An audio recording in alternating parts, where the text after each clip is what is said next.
The wedding invitation sat on my desk for 3 weeks before I finally sealed it. Cream-colored cardstock, elegant script, a photograph of Marcus and me laughing at the beach. Everything perfect, except for the knot in my stomach. As I addressed the envelope to my parents' house, Mr. and Mrs. Richard Donovan, and family, that word, family, felt like swallowing glass. My older sister Claire had always been the golden child. Homecoming queen, valedictorian, married to a successful orthodontist with a house that looked like it belonged in a magazine. My younger brother Ryan was the baby, the charmer, the one who could do no wrong even when he dropped out of college to find himself in Colorado. And then there was me, Sarah, the middle child, the one who was just there. "You're overthinking this," Marcus said, wrapping his arms around me from behind. "They're your family. Of course they'll come." I wanted to believe him. God, I wanted to believe him so badly. The RSVP deadline came and went. No response. I called my mother. "Oh, honey, did we forget to send that back?" According to YouTube analytics, 99.6% of viewers are not subscribed. That's a huge number. By subscribing the channel that is completely free, you'll help support the channel and never miss fresh content. Her voice had that distracted quality, the one I'd heard my entire life when she was doing something else while talking to me. "Let me check with your father." 2 days later, a text message. Not even a phone call. "Won't be able to make it. Claire's throwing a surprise party for Ryan that weekend. He's starting his own business. So proud. Congrats on your wedding." I stared at that message until the words blurred. Marcus found me on the bathroom floor, phone still clutched in my hand, mascara streaking my cheeks. "They're not coming," I whispered. "My own family isn't coming to my wedding." He held me while I cried, and I felt something crack inside my chest. Not breaking completely, but fracturing, like ice on a lake that looks solid until you step on it. The wedding day arrived bright and beautiful, exactly as I'd planned. Marcus's family filled the groom's side, overflowing into my side to make it look less empty. His mother had hugged me that morning and said, "You're our daughter now." And I'd nearly broken down right there.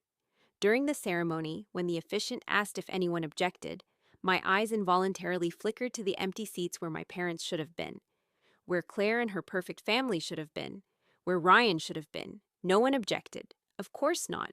They weren't there to object. We danced our first dance, cut the cake, toasted with champagne. Everyone told us how beautiful it all was, how happy we looked. And we were happy. But there was a shadow over everything, a ghost of absence that no one else could see. At the end of the night, Marcus's aunt approached me. She was an elegant woman in her 60s, someone I'd only met a handful of times. "Sarah, dear," she said quietly, taking my hand, "I want to give you something." She pressed an envelope into my palm. Inside was a check for $10,000. My husband and I never had children, she explained, her eyes kind behind her glasses. "We've been fortunate in business, and we'd like to invest in you and Marcus. Not as a gift, as a partnership. We've been watching you, dear. You're brilliant with numbers, creative, hardworking. If you're still serious about starting that financial consulting firm you mentioned at Christmas, we'd like to help." I couldn't speak, could barely breathe. This woman, practically a stranger, was offering more than my own family had ever given me. "Thank you," I finally managed. Thank you." "Don't thank me yet," she smiled. "Make us proud." The honeymoon in the Maldives was supposed to help me forget. And it did, mostly. But on the third night, scrolling through social media against my better judgment, I saw them. Claire had posted an album, Ryan's surprise party, so grateful to celebrate my baby brother's new adventure. Shakshad's family, first, Shakshad's proud sis. There they all were. My parents beaming. Claire and her husband. Ryan surrounded by friends. Extended family I hadn't seen in years. All gathered together on what should have been my wedding day.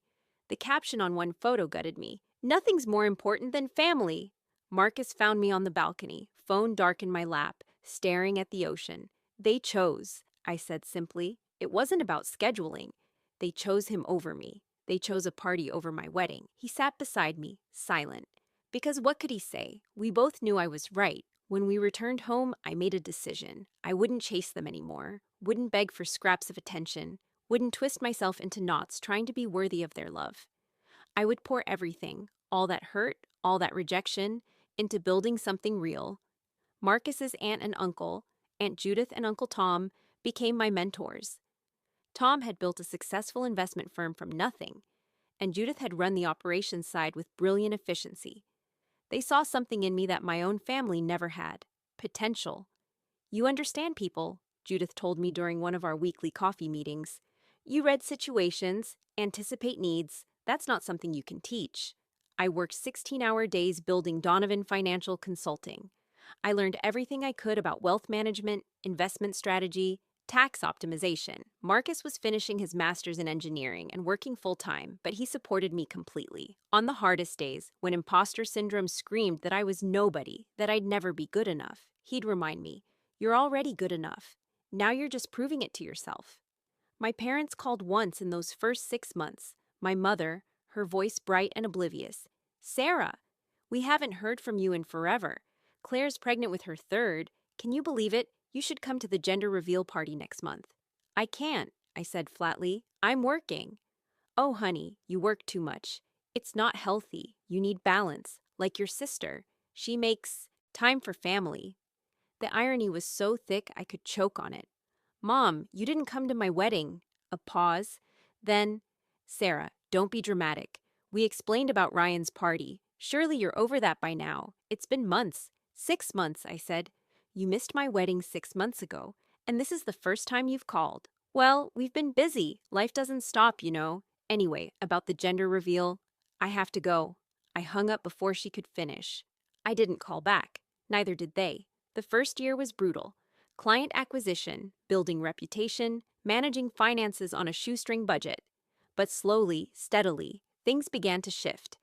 My first major client was a tech startup founder who needed help navigating a sudden influx of venture capital. I helped him structure his equity, optimize his tax position, and plan for long-term wealth preservation. 6 months later, his company went public. He referred 5 other clients. Then came a professional athlete facing bankruptcy despite millions in earnings. I restructured his debts, fired his leech of a manager, and built him a sustainable financial plan. He put me in touch with 3 teammates. Word spread. The middle child nobody remembered, the daughter whose own family skipped her wedding, was building something extraordinary. Year 2, I hired my first employees. Year 3, we moved into a real office. By year 4, Donovan Financial Consulting managed over $50 million in client assets. And through it all, deafening silence from my family. I saw their lives play out on social media like a distant movie. Claire's perfect children, her immaculate home, her humble brag posts about her husband's expanding practice. Ryan's business turned out to be a lifestyle coaching venture that seemed to consist mainly of him posting inspirational quotes on Instagram while living in my parents' basement. My parents, retired now, devoted their time to babysitting Claire's kids and funding Ryan's dreams. I was a ghost to them. And honestly, I was starting to be okay with that. "You should treat yourself," Marcus said one evening as we reviewed our finances. His engineering firm had promoted him to senior project manager, and my company had just closed its most profitable quarter ever. "We can afford it now." "Afford what?"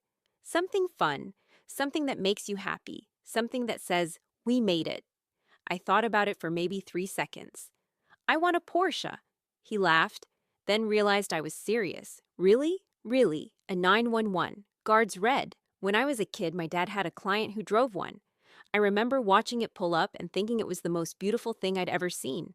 I asked my dad if we could ever have a car like that, and he said," I paused, the memory sharp. He said, "Cars like that are for people who actually accomplish something, Sarah, not dreamers." Marcus's jaw tightened. "Then let's go buy you a Porsche." We went to the dealership that weekend. The 911 sat in, the showroom like a piece of art, sleek, powerful, unmistakably expensive. $135,000. More than my parents had made in 2 years when I was growing up. "I'll take it," I said. The salesman's eyebrows rose. "Don't you want to test drive it first?" "I know what I want." Driving it home felt surreal. Every curve, every acceleration, every purr of that engine said, "You did this. You built this. Nobody gave it to you." I posted one picture on Instagram, just the car, gleaming in our driveway, no caption needed. Then I went back to work and didn't think about it again, until my phone exploded 3 days later. 15 missed calls from my mother, 7 from Claire, text messages flooding in. Sarah, call me immediately. Is that your car? Why didn't you tell us you were doing so well? Dad wants to talk to you about investment advice. Claire says we should all get together for dinner. I stared at the messages, something cold and heavy settling in my chest. 5 years? 5 years of silence, of being forgotten, of holidays spent with Marcus's family because mine couldn't be bothered. And now, because of a car, suddenly they remembered I existed. Don't respond right away, Marcus advised. Think about what you want to say. But my mother didn't wait. She showed up at my office 2 days later, unannounced. Sarah! She swept in like she owned the place, perfectly coiffed as always, arms outstretched. Sweetheart, look at you. Look at this office. Why didn't you tell us you were doing so well? My assistant, Julie, gave me a questioning look. I nodded, and she left, closing the door behind her. What are you doing here, Mom? Can't a mother visit her daughter? She settled into the chair across from my desk, looking around with undisguised interest. This is quite impressive. Your father and I had no idea you'd built such a successful business. You never asked. Well, you know how busy life gets. But I saw that car, Sarah, a Porsche. Your father nearly fell over. He said you must be doing very well for yourself. There it was, the reason she was here. We've been thinking, she continued, not noticing my expression. Your father is looking to invest his retirement funds more aggressively. And Ryan, poor Ryan, his coaching business isn't taking off like he hoped. We thought maybe you could help him, give him some advice, maybe even bring him on board here. Family should help family, after all. The laugh escaped before I could stop it. Family should help family. Well, yes, that's what I said. Mom, where were you 5 years ago? She blinked. What? 5 years ago, November 15th. Where were you? Sarah, I don't understand. My wedding, Mom. Where were you on my wedding day? Her face shifted, discomfort creeping in. Oh, honey, we explained about that. Ryan's party was more important than your daughter's wedding. I kept my voice level, professional. And in the 5 years since, how many times have you called me? How many times have you invited me to family events? How many times have you asked about my business, my life, my marriage? You're being unfair. You know we've always been supportive. Stop. I held up a hand. Please stop. I'm not doing this. I'm not letting you rewrite history just because you saw a car in a driveway. A car that cost more than... She caught herself, but too late. More than what? More than you think I deserve?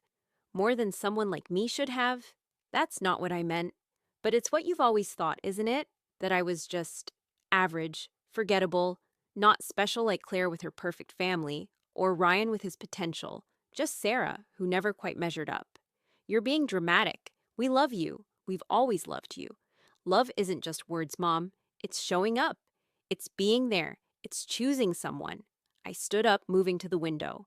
The Porsche was visible in the parking lot below, gleaming in the afternoon sun. You chose. Over and over. For 5 years, you chose. Not me. So you're going to punish us? After everything we did for you growing up? That stung, because of course she'd frame it that way. I'm not punishing anyone. I'm just not pretending anymore. You want investment advice? I can refer you to an excellent colleague. You want Ryan to work here? He can apply through the normal channels like everyone else. But I'm not giving you access to my life, my success, my accomplishments just because they're suddenly convenient for you. My mother stood, her face tight with anger, and something that might have been hurt if I could convince myself she was capable of it. You've changed, Sarah. Success has made you hard. No, I said softly. Being forgotten made me hard. Success just made me stop caring about your approval. She left without another word. I should have felt triumphant. Instead, I felt exhausted. But I didn't have time to dwell on it. 2 weeks later, I was presenting at a financial planning conference in Chicago. It was a big deal. Keynote speech in front of 300 industry professionals. I'd been preparing for months. As I stood backstage, waiting for my introduction, my phone buzzed. A text from an unknown number with a video attachment. I almost didn't watch it, almost deleted it, but something made me press play. It was my father, sitting in what looked like Ryan's empty coaching studio. Someone had set up a camera, probably Ryan himself. Hi, folks.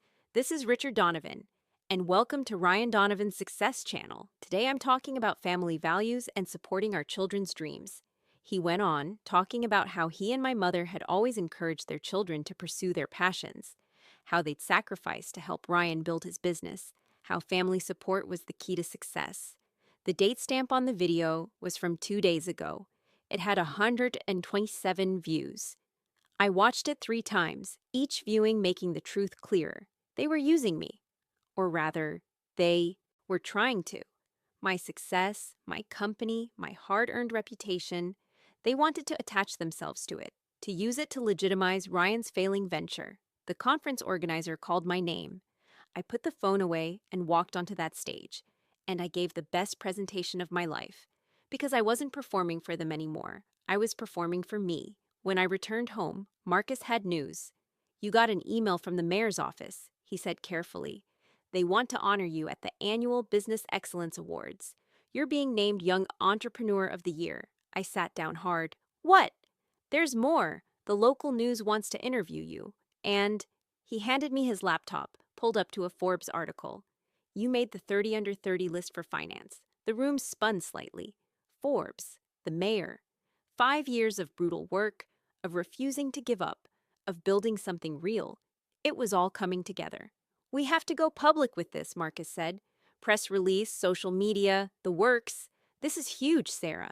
My family will see it. Good. His expression was fierce, protective. Let them see it. Let them see exactly what they walked away from. The press release went out on a Wednesday. By Friday, my phone had essentially become unusable. Congratulations from clients, colleagues, friends, interview requests, partnership offers. And from my family, silence. Until Sunday morning when Claire called. I can't believe you didn't tell us, she said, her voice tight, no greeting, no congratulations. Forbes, Sarah, you made Forbes and didn't think to mention it to your own family? Would you have cared if I had? Of course we would have. We're proud of you. Since when? A pause, then quieter. That's not fair, isn't it? Claire, be honest with me for once in your life. Before you saw that car, before you saw those articles, when was the last time you thought about me at all? I think about you. No, you don't. You think about your kids, your house, your perfect life. And that's fine. I'm not angry about it anymore. But don't call me now and pretend you've been proud all along. Don't pretend this isn't about you wanting to be associated with my success. You know what? Her voice went cold. You're right. I didn't think about you that much. You want to know why? Because you were boring, Sarah. You were always just there, never causing problems, never doing anything interesting, just existing. At least Ryan has personality. At least he's trying to do something different. And there it was. The truth I'd always known but never heard spoken so plainly. Thank you, I said. For what? For finally being honest. It makes this easier. Makes what easier? Goodbye, Claire. I blocked her number before she could respond. The Business Excellence Awards ceremony was held at the city's most elegant hotel. Marcus wore a tuxedo. I wore a midnight blue gown that cost more than my entire wardrobe from 5 years ago. We pulled up in the Porsche, and cameras flashed as I stepped out. Inside, surrounded by the city's business elite, I felt like I'd stepped into someone else's life. The mayor shook my hand. Industry legends whose books I'd studied congratulated me. A venture capitalist I'd admired for years asked if I'd considered expanding into private equity. Sarah Donovan, a woman approached, someone I didn't recognize. I'm Jennifer Carlisle from the Tribune. I'm doing a feature on this year's honorees. Do you have a moment? We found a quiet corner. She asked about my background, my journey, what inspired me to start my company. I wanted to prove something, I said, honestly, to myself mostly, that I mattered, that I could build something real. Were there people who doubted you? I thought about my father's comment about the Porsche being for people who accomplish things, about being forgotten in favor of Ryan's party, about 5 years of silence. Yes, I said simply, but their doubt became my fuel. The article ran 3 days later. It was beautiful, honest, inspiring, featuring quotes from clients about how I'd changed their lives, from Aunt Judith about my dedication, from Marcus about my resilience.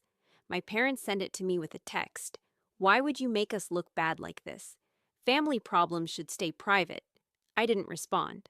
But that night, I did something I should have done years ago. I wrote a letter, not to send, just to write, to get it all out. Dear Mom and Dad, I spent 30 years of my life trying to be good enough for you, trying to be worthy of the love you gave so freely to Claire and Ryan. I twisted myself into knots, made myself smaller, quieter, less demanding, hoping that if I just didn't ask for too much, you might notice me. You didn't come to my wedding. That's the sentence I keep coming back to, the one that makes everything else clear. The most important day of my life, and you chose a party over me. Not because you couldn't come, because you didn't want to enough, because I wasn't important enough. For 5 years, I heard nothing from you. No calls asking how I was doing, no interest in my business, my marriage, my life. For 5 years, I was invisible to you. And then you saw a car, a symbol of success you could understand, could measure, could use. And suddenly you remembered I existed. But here's what you don't understand.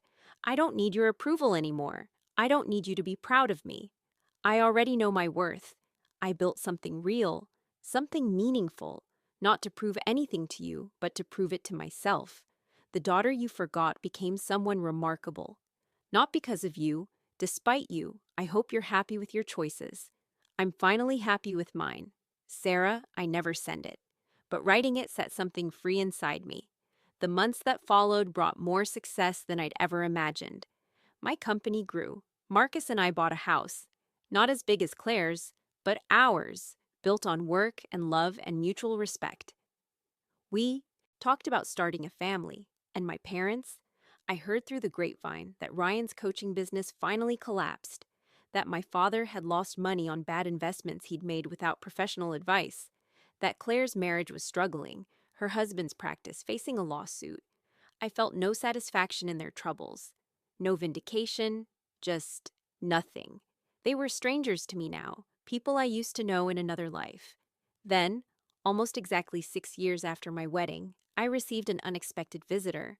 My father appeared at my office, unannounced like my mother had been, but he looked different, older, diminished somehow. Julie buzzed me.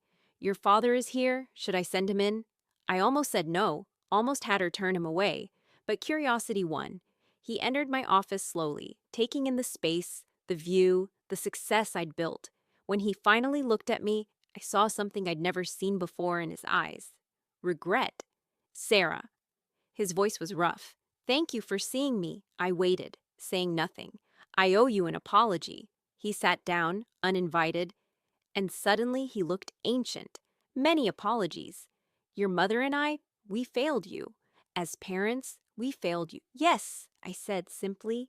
You did. He flinched. I don't expect forgiveness. I don't deserve it. But I wanted you to know that I see it now. How we treated you. How we made you feel invisible. How we... His voice broke slightly. How we missed your wedding. What changed? I asked. Why now after 6 years? Ryan's in rehab, he said quietly. Pills mostly. Started with stress about the business. Became something worse. He's been there for 3 months. And being there, doing the family therapy sessions, the counselor asked us about all our children, how we related to each of you. And we realized, he looked at his hands, we realized we couldn't talk about you, didn't know anything about your life. You were just gone.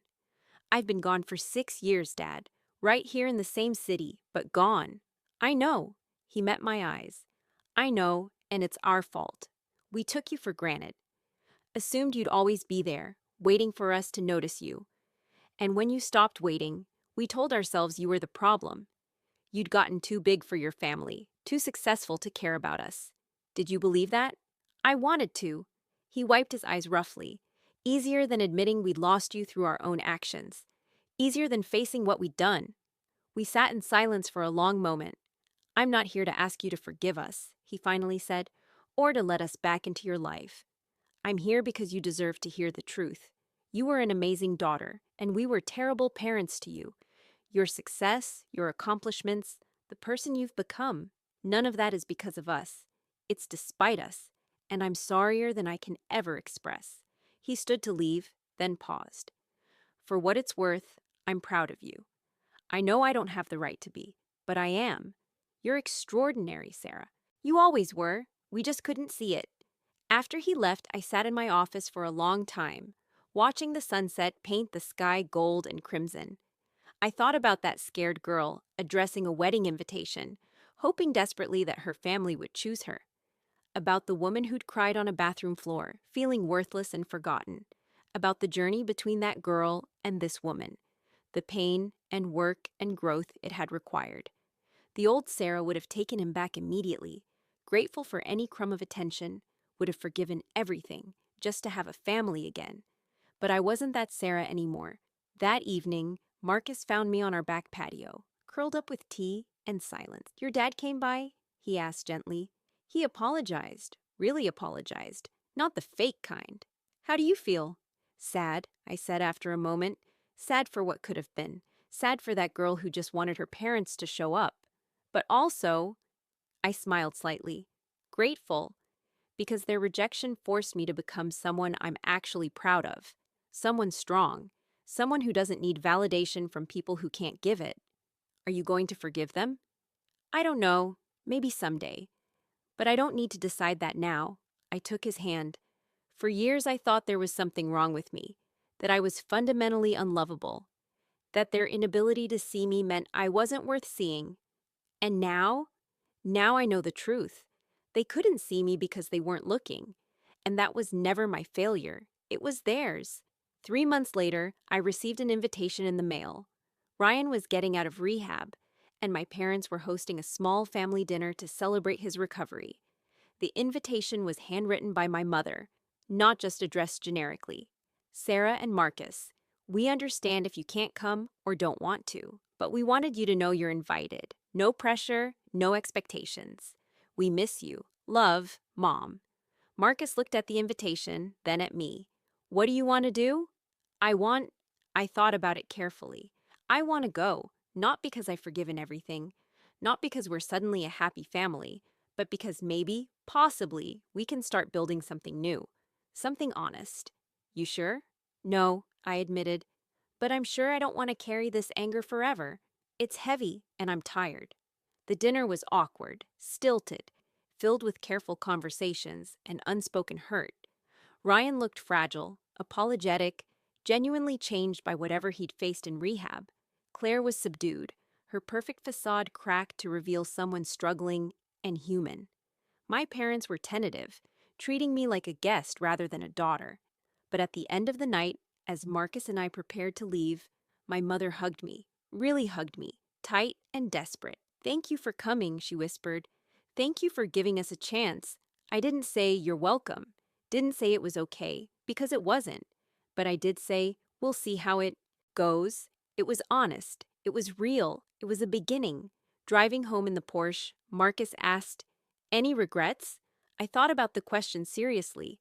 Regretted the pain? Yes. Regretted their choices? Absolutely. Regretted my journey? No. I said finally, "I don't regret who I became. I earned every bit of this. The success, the peace, the self-respect. I earned it by refusing to let their rejection define me, by choosing myself when they wouldn't. That's my girl. Their loss was my gain," I said softly. "They lost the chance to know me, to support me, to be part of my success. And I gained everything: strength, independence, self-worth, the knowledge that I don't need anyone's approval to matter." The Porsche purred beneath me, powerful and responsive. Once, it had been about proving something. Now, it was just a car I loved, bought with money I earned, driven by a woman who finally knew her worth. They skipped my wedding, and in doing so, they skipped the chance to know me. When they finally remembered I existed, I'd already become someone who didn't need them to remember. The karma wasn't in their downfall. It was in my rising. They didn't lose because they fell. They lost because I soared, and they missed the whole flight. And somehow, that was enough.